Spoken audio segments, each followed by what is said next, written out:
A graça e a paz do Senhor Jesus. Meus irmãos, quero começar hoje a nossa conversa, o nosso estudo, o nosso compartilhamento sobre reflexões na palavra do Senhor, com essa indagação: será que nós sabemos em quem temos crido?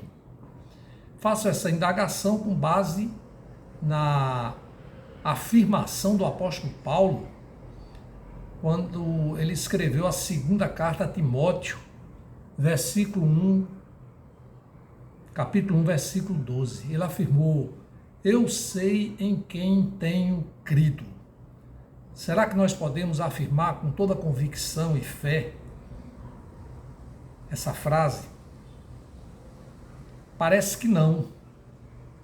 Diante de tantas desesperanças, em face das circunstâncias dessa vida atribulada. A cada dia mais eu me convenço de que o homem se encontra perdido. É incrível. Eu me lembro no século passado, né? Só faz 24 anos que nós chegamos no ano 2000, 1999, 2000, até ali, nós tínhamos uma visão, uma contemplação do mundo, uma cosmovisão do mundo bem melhor do que a que temos hoje. É incrível que com o passar dos anos, nós sentimos que há mais dificuldade dos homens viverem em harmonia. Apesar de tantas igrejas de Jesus criadas, é claro que nós sabemos que a Igreja de Jesus não é uma denominação. Quando eu falo Igreja de Jesus, eu quero dizer, né, aquelas pessoas que creem em Deus verdadeiramente, que são convertidas e que, claro, elas ocupam espaços de igrejas denominacionais.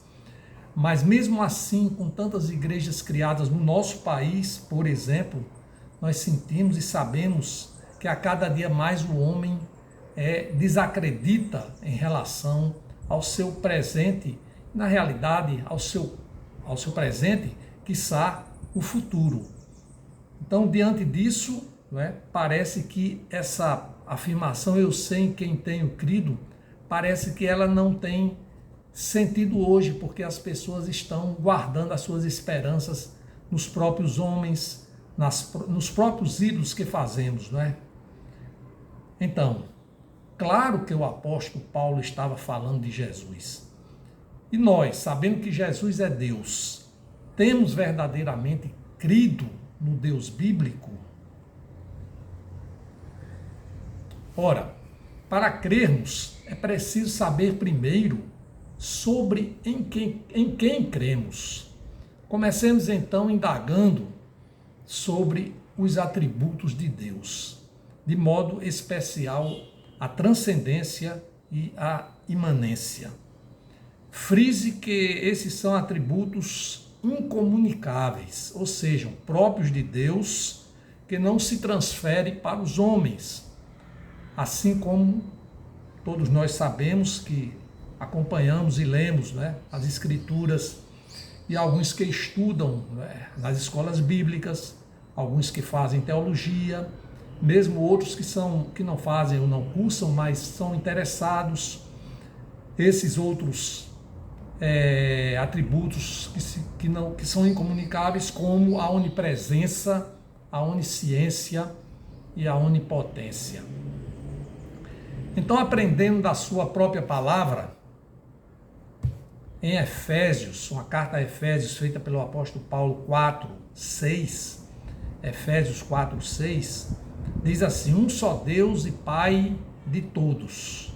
Um só Deus e Pai de todos, o qual é sobre todos, age por meio de todos e está em todos. Nós estamos falando sobre transcendência, né? O Deus transcendental e o Deus imanente. Podemos assim observar nessa citação de Paulo que na parte em que Deus é sobre todos consiste no atributo da transcendência. e na parte em que Deus age por todos e sobre todo e está em todos, reflete na sua iminência. Então, um Deus sobre todos, transcendência. Um Deus que age por meio de todos e em todos, está em todos, a imanência. Explico mais sobre o assunto, né? Trazendo à baila novos versículos também. Vamos ver aqui Isaías 55, 8, 9. Porque os meus pensamentos não são os vossos pensamentos, nem os vossos caminhos são os meus caminhos, diz o Senhor. Porque assim como os céus são mais altos do que a terra, assim são os meus caminhos mais altos do que os vossos caminhos, e os meus pensamentos mais altos do que os vossos pensamentos. Carta aos Hebreus 11, 3.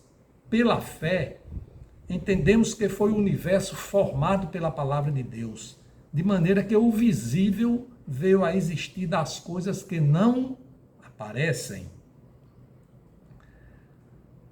Transcendência, pois, tem a ver com o Deus soberano, que está acima da criação. Um Deus de eternidade a eternidade. Há aqui uma distinção entre Deus e o homem. A imanência, por sua vez, tem a ver com a proximidade entre o Deus e o homem. Um relacionamento estreito de Deus com a criação, podemos dizer assim, um Deus de perto. A transcendência e a imanência, elas se complementam, caminham juntas, são inseparáveis, desassociáveis, não se separam. Teologicamente, se entende que, caso não compreendamos a transcendência, podemos cair naquilo que se denomina deísmo, ou seja, doutrina que ensina que Deus criou o universo, mas o abandonou, ou seja, existe um Deus criador, ninguém duvida de que exista um Deus criador, mas não um Deus mantenedor, um Deus que se preocupa, né, com a sua criação. Por outro lado, caso não entendamos a imanência, podemos então cair naquilo que se convencionou chamar de panteísmo, ou seja, não existe distinção entre Deus e a criatura. Nesse prisma, Deus é tudo e tudo é Deus. E por isso se adora vários deuses em manifesta heresia. Cito agora mais versículos que abordam a transcendência e a imanência juntas. Comecemos pelo profeta Isaías 57:15. Porque assim diz o alto sublime que habita a eternidade, o qual tem o nome de santo. Habito no alto e santo lugar, mas habito também com o contrito e abatido de espírito, para vivificar o espírito dos abatidos e vivificar o coração dos contritos. Por sua vez, o profeta Jeremias, no capítulo 23, versículos 23 e 24, também explicitando bem esses atributos da transcendência e da imanência de Deus. Acaso sou Deus apenas de perto? Aí ele está fazendo a evidência da imanência. Diz o Senhor, e não também de longe? Aqui é a transcendência.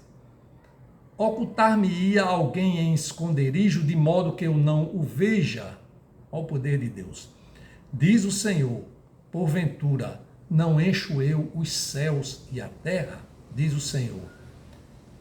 Deuteronômio, o livro de Moisés, um dos livros do Pentateuco, 4, versículo 39, diz assim: por isso hoje saberás e refletirás no teu coração que só o Senhor é Deus, em cima no céu e embaixo na terra, nenhum outro há. E Colossenses 1:17 Ele é antes de todas as coisas. Nele tudo subsiste. Então veja bem aqui, ó, ele é antes de todas as coisas, um Deus transcendente. Nele tudo subsiste, um Deus imanente.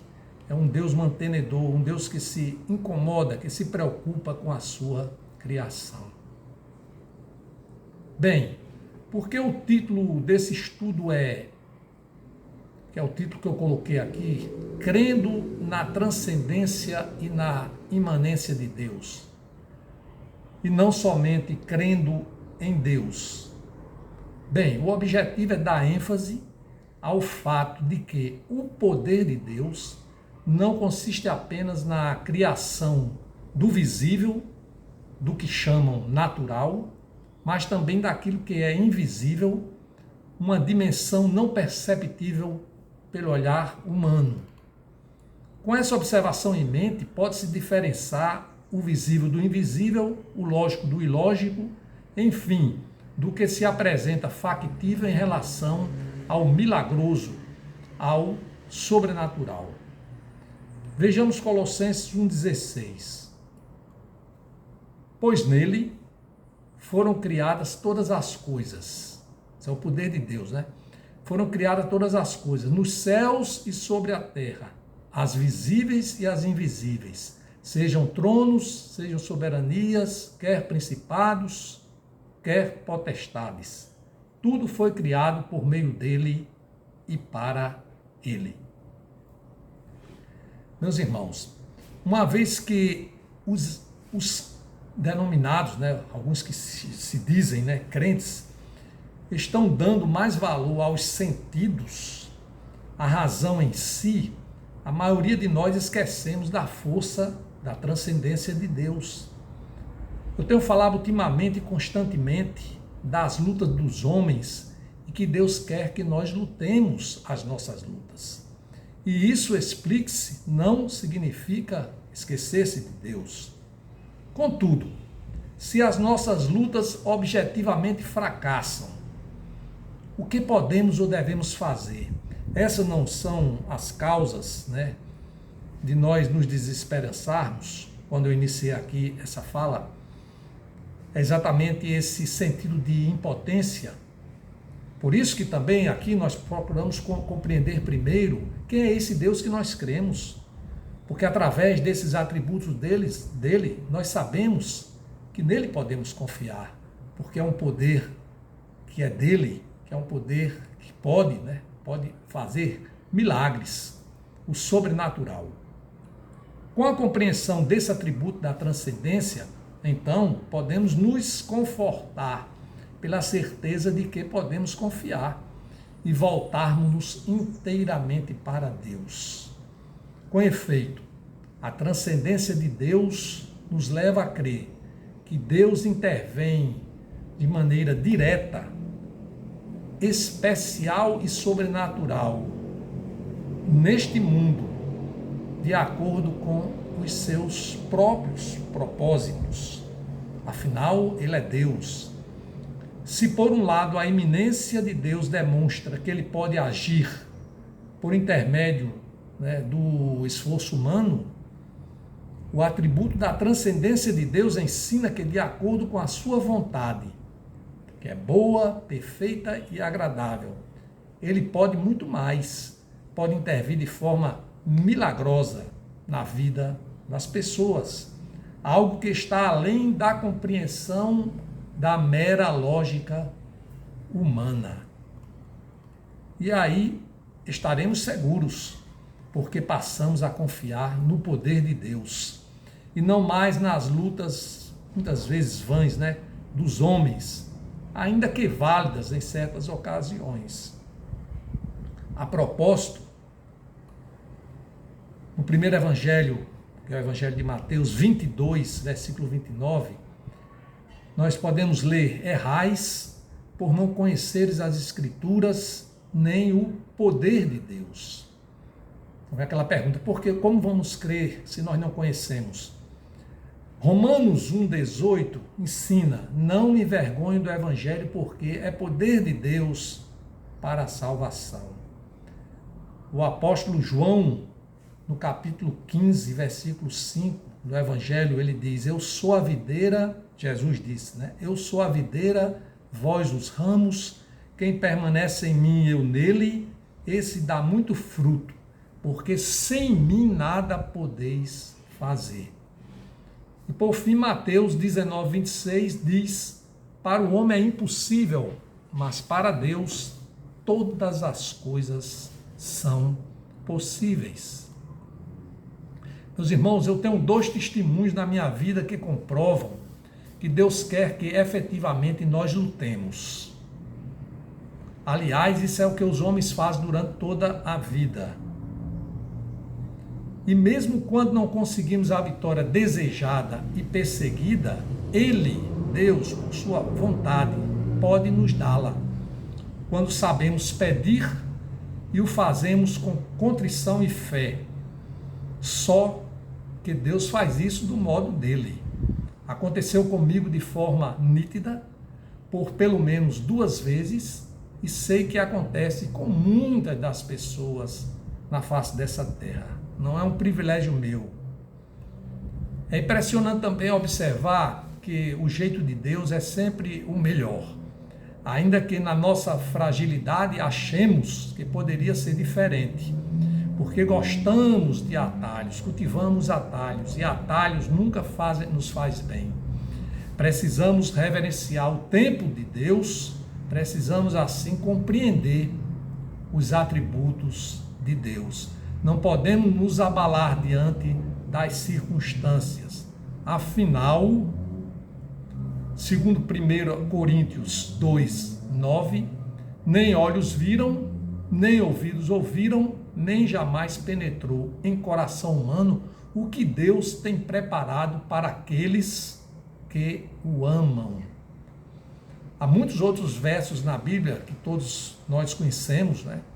Nós que temos mais afeição à Bíblia, que lemos, né, com afinco, graças a Deus por obra dele, nós sabemos que há muitos outros versos que informam exatamente sobre isso, sobre aqueles que amam a Deus, os justos vivem pela fé.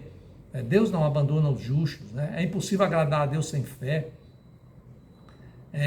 Se Deus é por nós, quem será contra nós? E há muitos outros versos que levam a essa mesma evidência do poder de Deus na vida daqueles que o amam.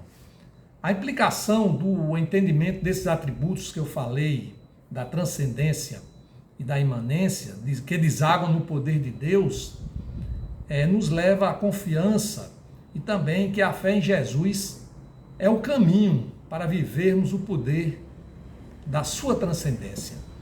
Então, o que fazemos com o conhecimento da transcendência de Deus? Confiemos no poder dela decorrente. Entrega o teu caminho ao Senhor, confia nele e o mais ele fará. Salmos 37, versículo 5. E podemos, enfim, como Paulo, dizer: eu sei em quem tenho crido.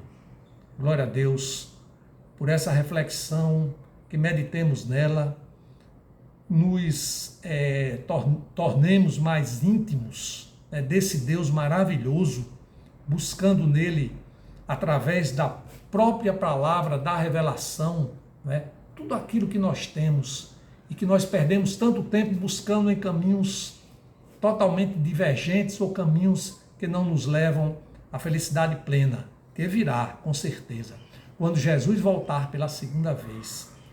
Ou mesmo quando nós formos antes, nós já iremos descansar no seio do Senhor, para quando Jesus voltar e todos forem julgados, vivos e mortos, possamos alcançar a glória através de corpos glorificados, porque Deus assim nos reservou, Ele nos ensina e nós cremos. Obrigado, Senhor. Eu sei em quem tenho crido. Amém.